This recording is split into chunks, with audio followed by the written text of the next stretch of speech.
of the first day. We've had some absolutely amazing speakers up here, and I want to ask you guys a question. What's the name of this event? Mega Agent Camp. This isn't average agent camp. It's not mediocre agent camp. This is what? Mega Agent Camp. Do you know what mega agents do? Make money. They take action, right? Education without implementation is just entertainment. You don't come here today and tomorrow to be entertained. You can't really make a positive impact in your life. So I'm going to challenge you that when you leave today, you do what all these speakers have told you and pick something to take action on. Fair enough? Okay, good. I want to start by saying thank you. I am blown away by this country. I've been invited to go for many years by Rata, and we made it out here. I had no idea what to expect. The people, the food, what are the rolls called with the cabbage? So good. Oh my goodness. I've tried the stomach soup. You know, right? The leek, is that what it's called? Yeah, phenomenal. It's been so good, so good. So I just want to say thank you for having my wife come out of your country. We're filled with gratitude and absolutely love it here. So thank you. Okay, so I was asked to talk about teams. And what I heard is there aren't really teams here. And apparently, a lot of people go, oh, it can't be done. Teams can't be done. The same thing was said in America years ago, right? Same thing happens in each country that we go into because that book, MRA, outlines a different way of thinking. Mega Agent Camp, right? Don't mega agents think a little differently than others do? Right? Yes? We do, right? So, build teams, earn passive income, and reclaim your time. We're going to go through what this looks like together. Same thing as before, I want you to have access to the slides. I want you to be able to pay attention to what we're talking about, because we're going to go through a lot of content in a very short period of time. And I want to encourage you, when we're done, if there's something you needed more information on, please talk to the person that invited you, and they'll be able to dig deeper on anything that we talk about. Fair enough? Yes? Okay, all right. So let's jump in. Why did you choose to get in real estate? There's a lot of businesses you could be in. Why real estate? Stability. Yep. Flexibility. That's one of the top ones I hear. Flexibility of time, right? Absolutely. What else? Money. Income. There's no limit. There are agents in our company that are making $4, $5, $6, $7, $10 million a year per year, right? So unlimited income, flexibility of time, right? Those are very common reasons that people get in this business. And it starts off great, right? Let's say this is you. Let's go through this journey together. You get in the business, you're having a great time, you do a wonderful job for people, and when you do a great job for someone, what do they usually do? They tell you about other people. They introduce you. You get referrals. It's not just getting through the job and getting it done. It's creating an experience for someone. And when you do that, you get referrals, and we're happy, right? Think about this for a second, though. You get in for flexibility of time and unlimited income. And you do a really good job for people. And then all of a sudden you start getting referrals. And you start getting busy. And then you look up, and all of a sudden your lenders need you during the day. Your notaries need you during the day. Your clients need you nights and weekends. So when's your day off? Does it ever feel like this? You do a really good job for people and work really hard. This will happen. If it hasn't happened yet, you guys are at Mega Agent Camp. It will happen to you if it hasn't yet, right? So, this is something I've put together. I'm 36 and I feel great. If you let it wear you down, it can feel like this, right? It can, It'll age you quickly. But it doesn't have to be this way. It doesn't have to be this way. So, what are your options? What could you do? Right? We're going to get there. That's one of them. We'll get there in a second, right? Let me use another analogy. Let's say there's a food truck outside. What's the donuts called, Papa Ganache, maybe? I'm learning. Yeah, Papa, so good. I've noticed they're different in the different regions too. We've been all over. So let's say there was a food truck outside, and it had the best Papa Ganache in the area. I mean, wonderful, the best. All of a sudden, word starts to get out, right? And more people start lining up. And all of a sudden, the food truck, which could handle everything, has a longer line down the street. Well, what happens if people have to wait too long? They'll lose interest. They'll say, as good as it is, I'm not waiting all day to get one. It might, So we have an option on what we could do. As agents, when we get into business, let's say we open that food truck. We're the salesperson, we're the chef, the cook, we're the busboy, we're the CPA, we're the accountant. We do everything, right? We don't necessarily have to, we can. And I want you guys to hear this. You don't have to go build a team. We're going to talk about the pros and cons. You can have a wonderful career in real estate, not building a team. What I'm going to ask you to do is have an open mind when we go through this, just to hear what it could look like. And then everyone wants the dignity of choice. We all want it. You want it, I want it, and you get to choose down the road. I didn't get in this business planning on building a team. It just happened. I got to that point where I couldn't handle the business I had. And what are our options? One of them is turn down business. That's not good. I don't want to turn down business. They're picking me. And if they go to someone else, I won't get them back. Right? Okay, the second one is take on more business, sleep less, and potentially drop the ball and not do a good job on client experience. That's where a lot of agents fall into. They just choose not to sleep. I'm just going to work as many hours as I can and take care of everyone, right? But what does that do to your stress level, your anxiety, and everything else, right? So the third option is you could build a team. And I wrote down it potentially could be a great option. It's not always a good option. I've made many mistakes building a team, and I've met some agents that just aren't cut out to build a team. That's okay. Let's find other paths to get the time back in their life. You guys follow this so far? Make sense? Yeah. Yes? Okay. All right, so what are some downsides? What could go wrong? Open question. Why would you not build a team? What could go wrong? There's a lot that can go wrong, so feel free. Wrong hire. Yeah. Could that wrong hire make you look bad? If you're putting your name to theirs and they're helping someone that trusts you and they do a bad job, could that hurt your reputation? Absolutely. They're not as passionate as you are about helping them. Yes. So it may not be the same experience for that person. Yes. Mm-hmm. What else? Cost you money? Yeah, bad hire can cost you a lot of money. Yeah. What if they left? What if they took your client list with them? Like, these are the things that get in our mind. Like, they come in, I lose money, bad hire, bad reputation, they take my client list. Those are all very good reasons, right? What are some of the benefits of building a team? Getting more time. Getting more time back. What's the one thing that once it's gone, we never get back? Time, right? Time. So, this is a picture of my family. It's my beautiful wife over there. This was a few years ago. Our kids were a little more smaller. I want to share a story with you of what this looked like. We went to the beach, and I say we went to the beach. My family was at the beach, right? And where was I? On the phone, negotiating inspection amendments, putting together contracts, and working with and I'm looking out the window at my family, down on the beach. I'm so grateful for the business that I had and that people trust me. And I was also a little resentful because I'm like, I want to be at the beach with my family. I want to spend time with my family. It was when we were at Splash. You remember that. And again, so what did I do? I looked up and I said, if time's the one thing that we never get back, I need to get some help. I need some help, right? So that's where I started with in building a team. So building teams, earning passive income, and reclaiming your time. So again, keep your minds open. I'll walk you through what it looks like, and then you can decide which path is yours, okay? All right, so question for you. When was the last real estate agent retirement party that you went to? I've been in the business for 20 years. I haven't been to one. I'm still waiting. Why? Because if we want to, we can sell for forever, right? We could be 85 years old, still with our cane showing properties if we wanted to. We could do that if we wanted to. So here's another question for you. If you woke up tomorrow and your income from real estate stopped, would your lifestyle change?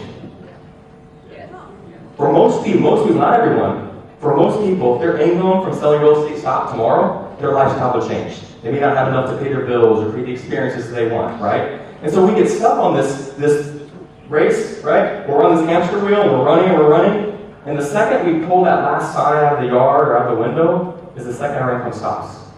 What's our exit plan? How do we get off of that wheel, right? Okay? So the most valuable asset, we talked about this. Once it's gone, we never get back. Time. Time is it. Time. So this is AI's version of a movie from Disney called Up. Who's ever seen this movie, Up? Yeah, good video. So you know the story, right? The sweet couple meet when they're young and they're playing, right? They end up later on in life getting into a relationship, they get married, and they have this little jar, right? And they're always putting money in the jar. It's the someday jar. They're going to take a vacation, and they're going to create all these wonderful memories together. And then what happens? the wife doesn't make it. She gets ill, and she doesn't get to. And the husband kind of becomes a reclusive. He kind of comes into, or he doesn't really want to socialize with the world. And then a little kid comes along, and the story does have a fun ending. He gets to explore the world, but not with his wife. He missed that moment. Because we don't know what happens tomorrow. The only thing we have is today, right? So, okay, how many more trips to, Disney you've been, with your family you have, right? How many more, summer vacations do you have with your kids? You hear our kids are with us for 16, 17, 18, 19 years, and they go away to college. And we spend the majority of our time with our kids while they're young, right? Okay? How many more moments do we have with our parents, maybe at Christmas time? Are we being purposeful about creating that time with them? It's the one thing we never get back is time, right? Okay. So why are we waiting to create a life full of wonderful memories with our family? Why do we wait? Typically, it's a lack of cash flow. Let me explain what I mean. The first couple we went on cruises, the first couple cruises we went on, I bought the data package. Why did I buy the data package? Because I'm worried. I may get a call from somebody else saying, I need you to sell my house. I may get a deal I need to negotiate, and if I don't have connection, then I would lose the business, I would lose the money, I wouldn't be able to pay my bills. But what if for a moment you had enough money to live your life with passive income? And you could go on the cruise and turn off your phone and actually be present, knowing that everything's handled, that your clients are taken care of, and everything's going to be okay, right? So, if we go on that vacation, so let me ask you this. This came from Gary Keller. He said, what's the difference between rich and wealthy? There's not a wrong answer. I'd love to hear what your definition is. Rich and wealthy. Happiness. Okay, yeah. Actually, that could work. And the definition Gary gave, that'll work. Yes? Here, I'll tell you what Gary said. He said, rich means you earn a lot of money and have a lot of things. Think about athletes. They play maybe soccer or whatever sport they're playing. They make a lot of money. They drive nice cars. They have nice things. But then a lot of times, what happens after they stop playing? They go back, they lose all their money. A lot of what they didn't do is they didn't become wealthy. Wealth means you earn enough passive income to fund your life without having to work. Do you see the difference? Rich is you earn a lot of money, you're living a great life, but that money can be gone. Wealthy, true wealth financially, means you have enough money to live your life without having to work. There are also other types of wealth. What will be another type of wealth, not financial? Health. Health will be one of them. Time, yes. Health, time, relationships, yes. Absolutely, not just one, right? All of that. So, cash flow is king. Anybody that says money isn't important enough hasn't lived without it long enough.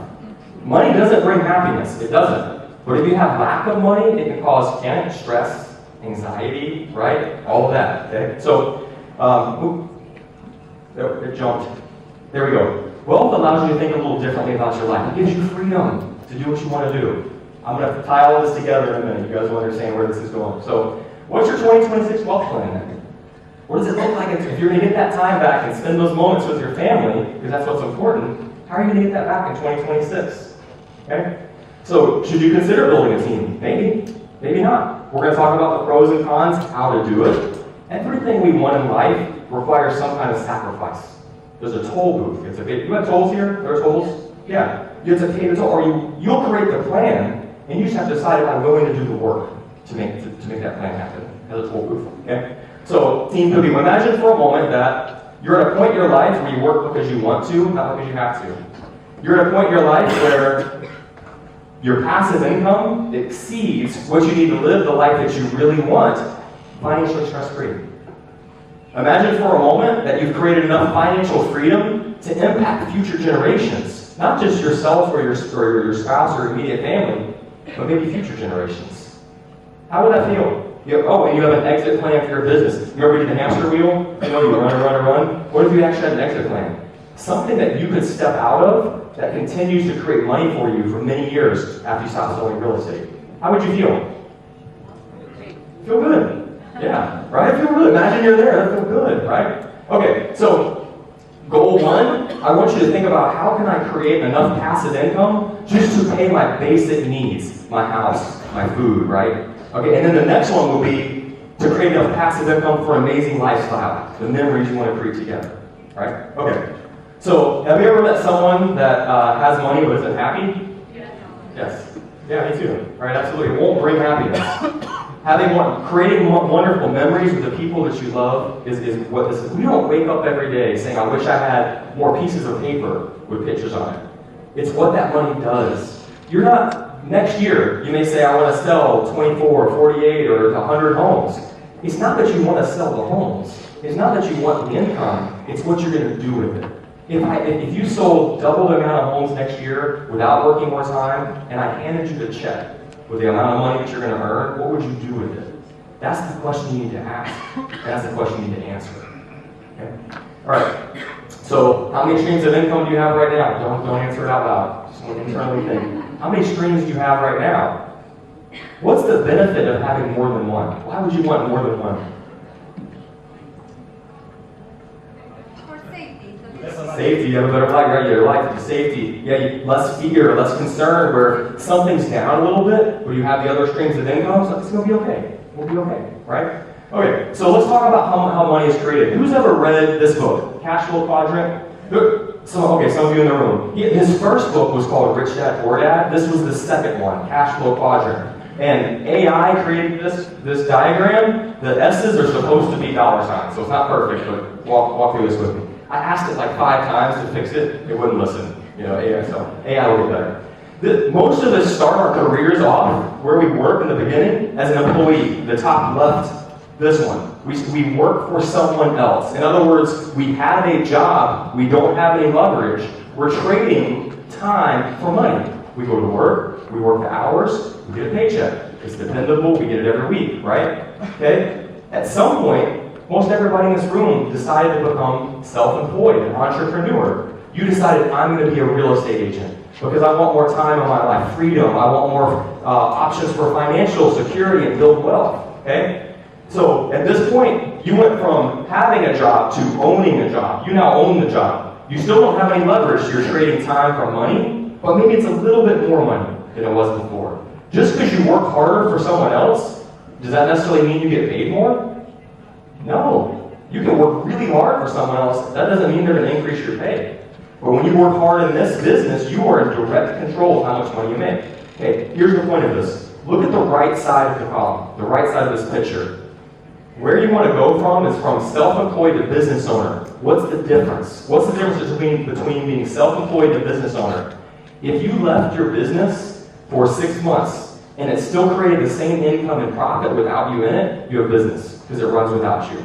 If you can't do that, you're self-employed. That's okay, you're a practitioner. A lot of doctors are practitioners. If they stop doing surgeries or meeting with people, they stop making money. Nothing wrong with that. Yet this is what a business owner is. I've met a lot of agents that have created businesses, not necessarily teams, but businesses that complement their real estate business. One of them, Daryl Leibel, has a business where elderly are moving into maybe assisted care, right? And they need someone to clean the house out, fix up the deferred maintenance. She created a business where people work and do that business. That's another business, but people run that. Does that make sense? Right? That's a business. And then investor would be if I bought, invested in the stock market or whatever, a property, right? I can't directly, if I bought, who has an iPhone, right? Good bit of us, right? So I could buy as much Apple stock as I want to. I'm not going to impact my valuation of Apple stock. I can't tell Apple what to do. Make sense? But here's what you want. The moment your income from being a business owner, investor, is higher than being self-employed or employee, is the moment you have freedom. You follow that? The moment you make more money on this side than you make over here, your bills are paid, now you have freedom. Do you follow that thought process? Great book. I highly recommend listening to it or reading it. Okay? All right. What businesses often have a 40% profit margin? Can you name them? You realize like McDonald's, which is one of the best ran businesses, it's I think 17%, which is a high profit. Most restaurants don't have anywhere near 17, 18% profit. It's a low profit margin. But guess what business does? We're in it. We're in it. Real estate. Congratulations. You picked a great field to be in. Way to go. Are we taking advantage of it? If you haven't read this book, get this book. It doesn't matter what company you're with. Any company. Read this book. Listen to this book. It gives you a framework of how to build a business. And if you don't want to make $1 million a year, that's okay. It still gives you the path to get wherever you want to get to. Okay? All right. So the typical path of a real estate agent is this. We get in the business, we're excited, we get busy, and we sell until we just can't sell anymore. Right? But does it have to be that way? It doesn't have to be. It doesn't need to be that way. So what problem does building a team solve? We talked about it earlier. It is you get more freedom in your life, more time. It can run when you're away. When I'm at the beach with my family, I know that sales are still happening. And the biggest concern I had when I built the team is they only want to work with me. They won't work with anybody else. They only want to work with me. Here's one encouraging part. They're hiring you for the standards you represent, meaning the experience that you give them. And what I always tell them is I say, hey, look, Deborah is going to help you. She's going to meet with you at the house. I'm still here every step of the way. She might meet with you tomorrow, and she's coming back, she's talking with me, I'm overseeing everything. You get both of us, and it doesn't cost you any extra money. I've never had someone say no to that. They feel like they're getting a benefit. They're getting two people. You see what I mean? Okay? But we're going to talk about how to build a team the right way and the wrong way. All right. So you don't have to create a team. You could stay in the self-employed side and use that money to make investments. That would be fine too. So many people choose to. Why? Because of creating a team gives you time back. It gives you passive income. And it can be a saleable business. I've helped agents in their later years build something that they sell. Right now, could you sell your business? What do you need to sell a business? A predictable, stable model that somebody would pay money for. Do you see what I mean? You have to have systems and things in place, and then all of a sudden it's a saleable business. So this will also give you an exit plan. Money through your later years that comes with retirement. Okay, so if you're not building someone else's future, if you're not building your future, you're building someone else's. If you're not building your future, you're building someone else's. Whose future are you building? I hope yours. I hope yours. So, how do I build a team? Let's go through. You want to see what it looks like the mistakes that are made, and then we'll go through that together. I would recommend downloading or listening to this podcast if you haven't already. Think like a CEO. Gary Keller said, CEOs think you're the CEO of your business and your life. He said the C stands for cast a vision. What does this look like? Where am I going? A compelling vision that other people want to be a part of. Engage talent. Now you're meeting with somebody saying, this is where I'm going. Come with me. And the third one is own results. If things go good or bad, whose fault is it? It's ours. The second that we give ownership of our current results is the second we give up the power to change them. Did you catch that? The second we give ownership of our current results, good or bad, is the second we give up the power to change them. We can't control what happened, but we can control what we do about it. Okay? So own the results. Okay, Gary Keller also said be a student of the game. I'm going to give you a very shortened version of a course called Business Planning Clinic. It's a very shortened version. I would recommend if you don't have it in this region, ask somebody to bring it here. It would be a phenomenal course. I think we're not getting certified to teach it, so am I volunteering you to come teach Business Planning Clinic? Thank you. 4 fundamental models. Okay, what is this called? Elbow, right? E-L-B-O, forget the W, but E-L-B-O. Here's what this looks like. Economic model, E, lead generation model, budget model, and organizational model. Here's what this looks like. Economic model tells you essentially to create the income you want. How many appointments do you need to go on for the year? Laura Donna talked about that earlier. What are the appointments I need to go on to hit my financial goal for the year? The lead generation model says, well, what does my database need to look like? And Glenn was talking about that a little earlier. You get a much better conversion ratio from what type of business? People that don't know you or people that do know you? Where do you get a better return on time? People that don't know you or people that do? People that do. Yes, they already trust you. You've already built that. They know you can help them. You talked about the trust triangle. So budget model tells you how much money you need to spend. Do corporate businesses have, if you went and worked at Coca-Cola, do they have a budget? They do. They follow the budget. They know if they're ahead of track or off track. They know when they're spending too much. An organizational model says, what does my team need to look like to hit those goals? Do you guys follow that process so far? Okay. All right. So where can you learn how to master the hiring and training process? Where would you go to learn that? Career vision. Yeah, career vision. Career vision. Imagine for a moment that you were going to hire someone to be on your team. And by the way, I'll show you in a second. The first hire is not another agent. It's an administrative person. So you can get back. Your time is worth way more than shuffling the paperwork or putting a sign in the yard. You need to be doing doctor-level hourly activities, negotiating contracts, securing new listings. That needs to be your job. Everything else, someone else can do. Everything else, someone else can do. Collecting receipts, setting up closing, someone else can do that. Okay? So, career visioning, how would you know if you had the right person? Imagine for a moment there was a tool where if you put an ad out and there are people applying for a role, that it would tell you what percent match they are for that role. Are they a very good match for the role? It's a personality assessment. Are they a very good match for the role, or are they not a good match? Would that be helpful? Yes, right? This is what this does. This tells you this candidate, in this version Robin, has a great very high match for a mega agent, for a single agent, for an OP, for a team leader, but maybe not. It has some other ones. Notice it has more pages down at the bottom. It tells you what she may not be a good fit for. Wouldn't you want to know that before you go through the whole hiring process? So now you know how the candidates you have, which ones might be a good fit. And then from there, it walks you through what questions to ask for real estate. It's different than a lot of the other personality assessments because it's made specifically for our industry. Very neat tool to have. I was talking to Gabby and Alex about it. They do have access to it, so if you want to learn more, talk to them. We can have somebody come teach career visioning. Powerful, powerful housing. It will help reduce the cost of a bad hire because that can be one of the worst things you do is hire the wrong person. Okay, organizational model. This is what the 7th level looks like, and it looks overwhelming. So I'm going to break it down really, really simple, and you don't have to get to the 7th level. There's a way to become an MREA agent and start creating a business without having to build some big chart. That would overwhelm me. If I was sitting in this room and I didn't have a team, like most of you don't, that would be overwhelming. How can I start small and take small steps and stop wherever I want to? So this is from a guy named Gene Rivers. If you haven't had him come teach, maybe Lord Donna's a very good salesperson. She could probably convince him to come teach here. He's phenomenal. This is what this looks like. Glenn, you probably know who Gene Rivers is. Yeah.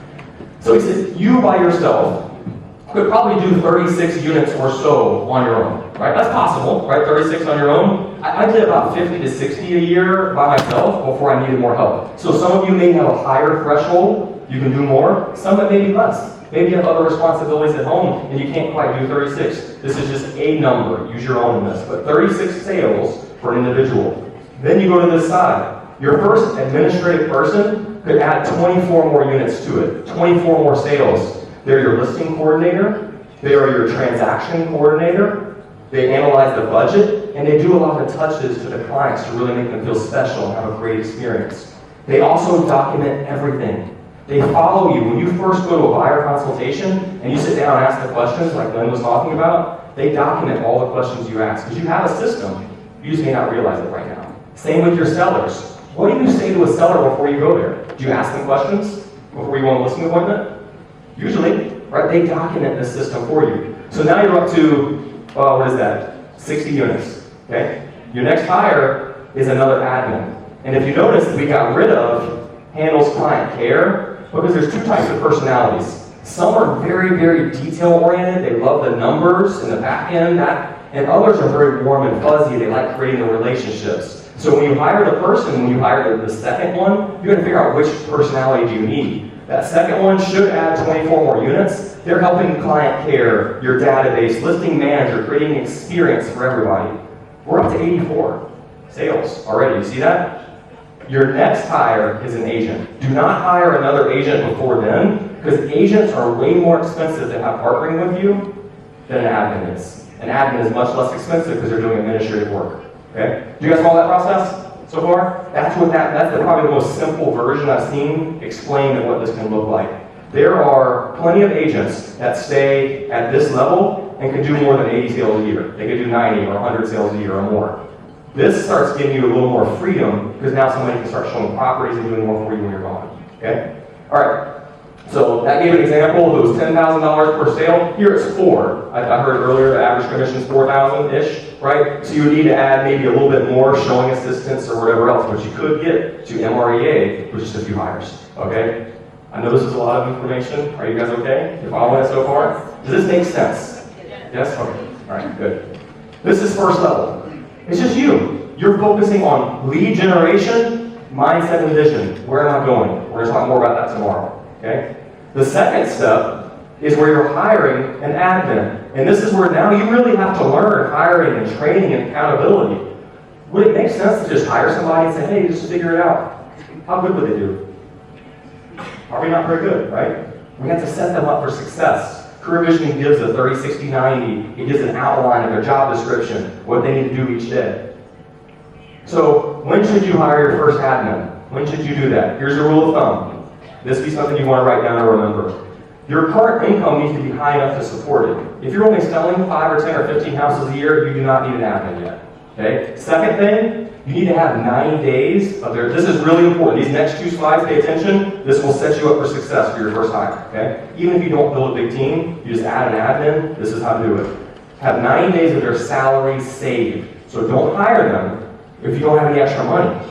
Because what can happen? Are some months slower than others in this business? What if you had an off month, you didn't have the money to pay them? Could that be a problem? Could be, right? So have the money saved up. A clear 90-day plan for them to bring business. This is one of the most important pieces. I'm going to outline this for you. You're going to know within 30 days, because I'm going to give you the outline of how they're going to bring more business than you had before them. Now they're paying for themselves. Would that be good to see? How can we get them to bring business to you? All right, this is what it looks like. You're hiring them for 30 days at a time. They need to meet certain, you tell them, hey, the first 90 days, I'm stretching myself a little thin to bring you on. I want to make sure that this is a good fit for both of us. So the first 90 days, let's go through this. These are the expectations, and this is what I'm asking of you.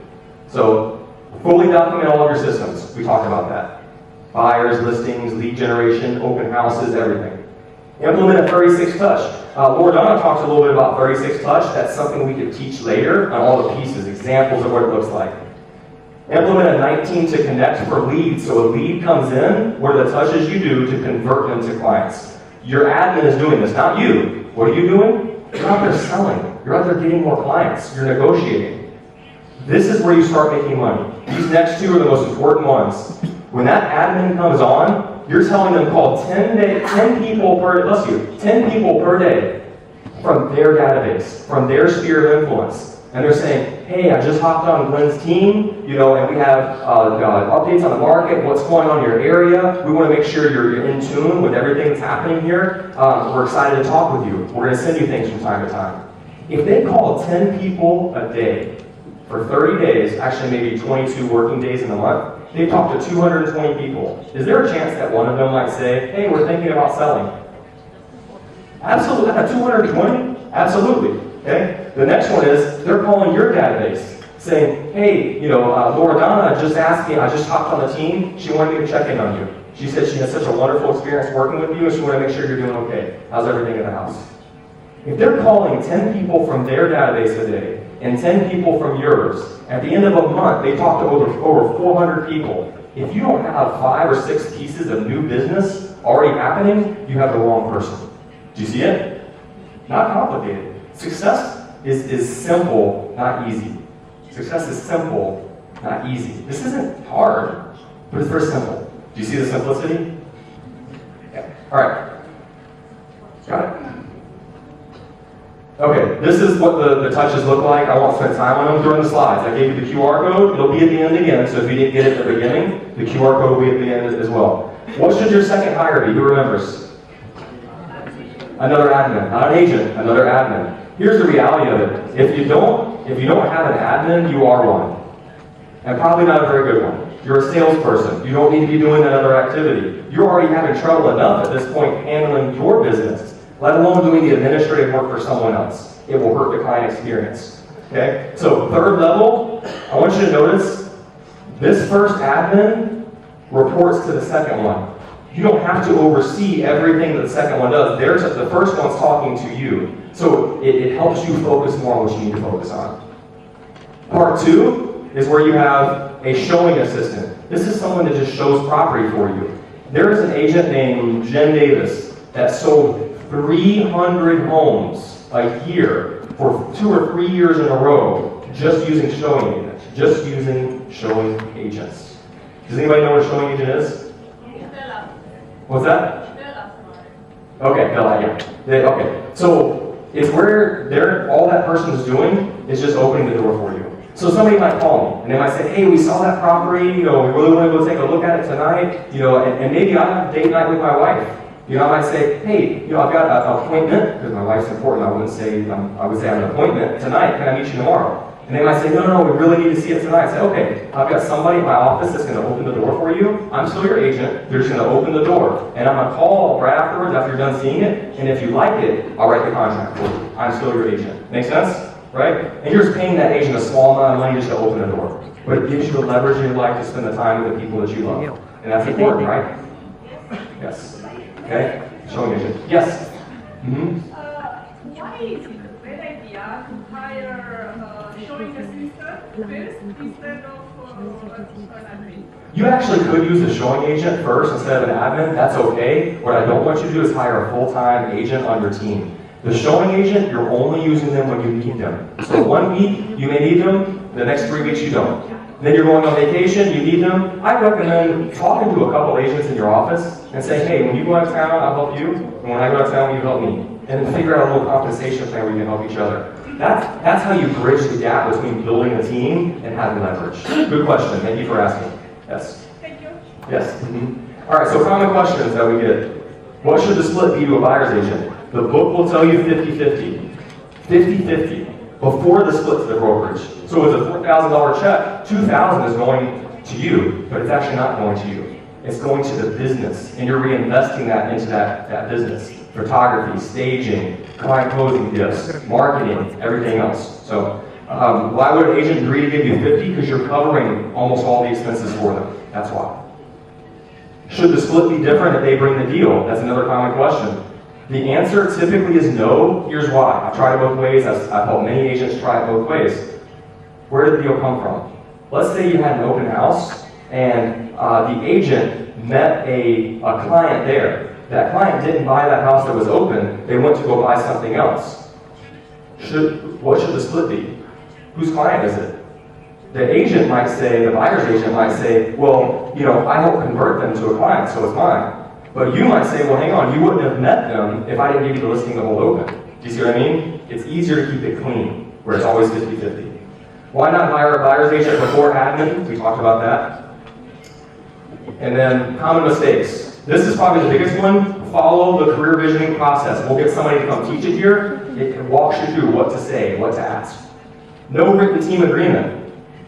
Unspoken expectations are premeditated resentment.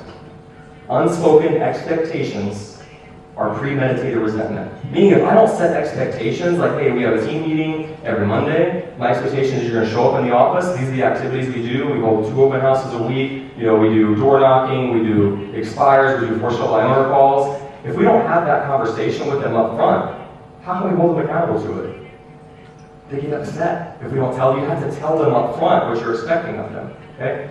No clear standards set for the agent. Hey, as you come on board, here's what your first 90 days looks like. This is what success looks like for you. These are tools in there, GPS, 411. No accountability. You have to hold them accountable. If we don't nail these, we won't have a good team. It just won't work. Okay?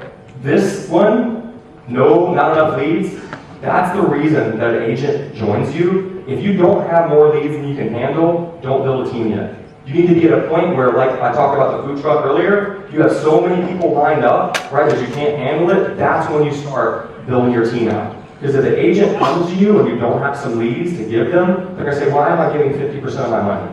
Do you see what I mean? You have to have leads to provide for them. Okay? And no real systems for true support. We've got to have a system for them. Okay. The last one is a breakup clause. If they left the team, what happens? What if they're under contract on a deal? Who handles it? Right? Whose database belongs to who? The people leave, who stays in touch with them? That makes sense? All of these are very, very important. Those are common mistakes that a lot of people make. Okay. All right. And then we work up to 5th level. This is where you hire a listing agent. This is when you're actually stepping out. I'll go back one. This is where you hire a listing agent. So it's you, there's a listing agent. You have a lead buyer's agent with some showing agents. Then you have a lead manager with inside and outside sales. Do you have OSAs and ISAs here? Is that common? Not yet? Yeah, it's people that help virtual help. They call and do things in the back end for you. But this can be overwhelming. Don't look at this. How do you climb a mountain? If you're going to a mountain, is it one jump and you're at the top? Like I went out the door here and went down there. Can I jump up the mountain in one step? It'd be great, but not unless I have to get a jetpack. You know? No, it's one step at a time. Just one step at a time. That's the way you do it. So start off with the first step. We can talk about compensation a little later. Okay. All right. This is the last step where you actually hire. This is where I'm at in the business now that I've stepped out. I have a CEO, John, who runs my business. I just once a week I talk to the team, to a couple agents on the team, find out what their challenges are, what they're seeing in the market right now. I've studied the market very much and helped them with things. But I'm not actively going on listings anymore. And that money's the passive income. Now it's passive, right? That's how that works. Okay, all right. Why would an agent join your team? You have to articulate the value that they get. I'm not going to go into this because I want you to have a copy of it and look at it later. You need to be able to sit down with someone and say, this is why you would give me 50%, because 50% of a lot is a lot more than 100% of not much. If they're going to do 24 or 36 sales or more per year on your team, and they're only doing 5 per year before, they're going to make more money doing 24 or 36, even after giving you half the money. That makes sense? But if you're not providing leads and not giving them value, then they'll leave you. Okay? All right. And I put a dollar figure. You can copy this. Everything I have, you can take it. You know, copy it. At the bottom, it shows the value of being on a team. It says, this is US dollars, but it says $84,000. Because it outlines everything that we do for the agent and what that dollar value is. You have to articulate the value to see it, okay? What should the first 90 days of an agent joining your team look like? You have to have a plan, and there is one. There's a 30, 60, 90. We'll get you a copy of that if you need a copy of that, what that looks like. How we hold them accountable. That's why you have to have weekly meetings and talk with them. But I want to share this with you. Has anybody ever read the book Atomic Habits? James Clear? Great book. If you haven't read that, get that book. He says we don't rise to the level of our goals, we fall to the level of our standards. Standards, if we don't hold them accountable to it, are just recommendations.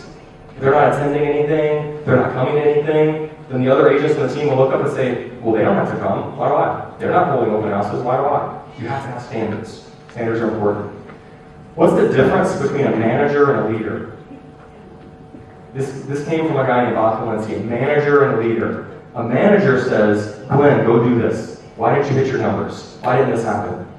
A leader, the difference is, a manager likes a fire underneath someone, a leader likes a fire inside of someone. Do you hear the difference?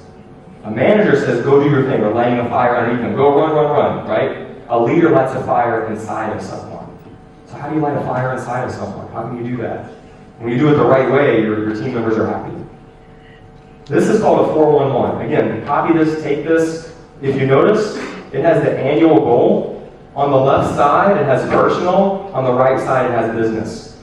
Real example, I know an agent on my team, she wanted to buy her first home. Nobody in her family had ever owned a home. She wanted to be the first one to own a home. She was willing to do whatever it took to be the first one in generations to actually own a home. So, okay, great. How much money do you need to make in order to be able to do that? She said, okay, I need to sell 36 homes to, after all my expenses, to have enough money left over to put the down payment on the home. Another agent wanted to take his mom on a cruise. His mom's 84 years old. How many more years can she go on a cruise? Maybe not many.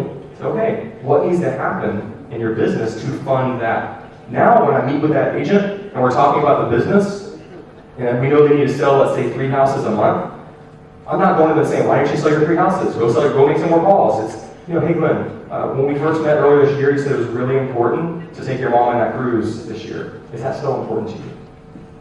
Because yes, it is. Are you willing to do what it takes to get back on track? Or, okay, let's put that plan together, and I'll help you with it. Do you see the difference? Way different, okay? All right, and it breaks it down. It has your annual goal. What do I need to do this month? And what needs to happen this week?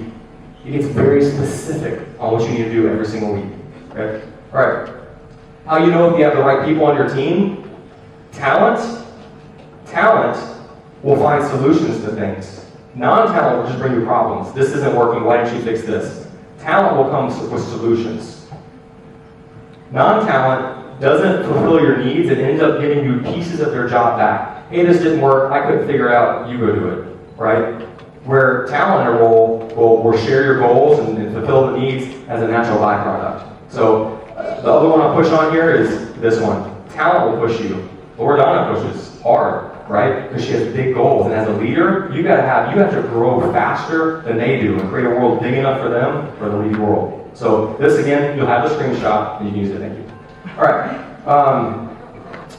As a CEO and MREA agent, what are the models that Gary said you need to learn? What are they called? Yeah, ELBO. You remember ELBO. So E stands for what? Economic model. L stands for what? Lead gen, right? B stands for what? Budget. And O, what's W stand for? I don't know. Wealth. Yes, we're adding a W. Thank you. We're adding a W. Wealth. That's it. So what we've talked about so far is the organizational model, and I'm just going to give you a quick run through in a few minutes on the other ones. Loredana already did these. You can make a copy of these and do the exercise later. Remember earlier I said education without implementation is just entertainment. You're a mega agent. You take action. So you're going to do something later today. This is what this looks like. The economic model says, well, I want to net close to $400,000 in my business. Okay, well, how many units do you need to sell to do that? It outlines it. Follow this with me. If I went on 104 seller appointments for the year, is it possible that I would take 80% of those? Do you get 80% of the appointments you go on? Do they want to? You should, right? If not, we need to work on some other things with you. So if you go on 104, you should get 83 signed agreements. They agree list with you. Out of the 83, you should sell at least 70% of them. You should sell more than 70% of them. But out of the 83, you should sell at least 58. Is that 58 or 56? 58. Would you agree if you take 83, you should sell 58? Okay? Use the numbers that work for your region. And out of those, that leads to this was 40% of your business and the buy side was 60%. I'd actually like to see it the other way. But you do both those numbers together, that gives you the 145 sales. You have the 145 sales times your average commission, gives you after expenses of 390. That's the quickest run through I've ever done on that. I don't expect you to understand it one time. What I expect of you is to take action on something you heard and maybe attending business planning clinic where you can take your goals for your future and what you want and plug it into this and figure out what those appointments need to look like. The lead generation model says, what does my database need to look like? Glenn talked on that a little bit. Take this later, fill in the blanks. Just fill in the blanks a little later. It'll tell you what your database needs to look like to hit your goals this year. This is the budget model. Remember earlier one of the steps Gene said, the first step on when you hire admin is you have to make enough GCI, which is commission, in order to have one. Well, this shows you if you're making, let's say, $340,000 a year, salary should be $33,000. Now you're getting close to the money you need to be able to afford to pay someone. You don't have enough at 100 or 150,000 at time of the conversion, but to pay someone. Instead, you do what we talked about earlier, showing assistance, or maybe people that help out contract to close, what we call in the United States. You guys have that here? Where you might pay them a couple $100 and they help you shuffle some paperwork per transaction. You don't have to use them all the time. It's just, I'm really busy. I have 4 closings next month and I'm taking a bunch of listings. I need help. You can have a person help push the paperwork, do some marketing for you, and you pay them once. But you're not committing to a salary. Does that make sense? Again, that's a whole other class. I'm giving you, they asked for an overview, so I'm giving you an overview. Budget model benchmarks, 30%. So if you have your income for the year, it's 30% cost of sales, 30% expenses, you should be at least 40% profit. Did you hear Glenn share earlier? His expenses were only, I think he said 10 to 15%, right? Because it was a very referral-based business. Expenses are lower in a referral-based business. We talked about this. Okay. All right. Fast forward. You built a sustainable business, right? And you're at a point where you work because you want to, not because you have to. You've got complete financial security in your life. You're coming in every day, you have money coming in as passive, you don't have to be the one doing everything. How do you feel? Right? At that point, imagine you're there, right? Feel good. What would you do with the extra time? If you had the extra time, what would you do? What's that? Play golf. There you go. What else would you do? If you had extra time and your income didn't change, what would you do with your extra time? travel, cruise, I heard cruising. Yes? What else? Baking? Painting. Ooh, hobby. Yeah, painting. It's relaxing, lower stress. So it could be cruises with your family. It could be with your spouse, right? It could be whatever it is for you that you would love to do. So ultimately, what's your exit plan? Is this going to be you? There's nothing wrong with that. That's okay if you want that to be you, right? But shouldn't you have the dignity of choice? Shouldn't you have the dignity of choice where you get to choose, do I want to do that? Or do I have to do that when I'm 85? I want for you to get to a point in life where you do it because you want to, not because you have to. Okay? You want that too, right? Yes? Good. There's a book that I recommend reading. It's not perfect, but it's called The Golden Handoff. And it's about real estate. It says, here's how you can build a business that you can actually physically sell down the road. A business that you own, that you can create income from even after you stop selling. Okay? It's called The Golden Handoff. I recommend listening to that or reading that.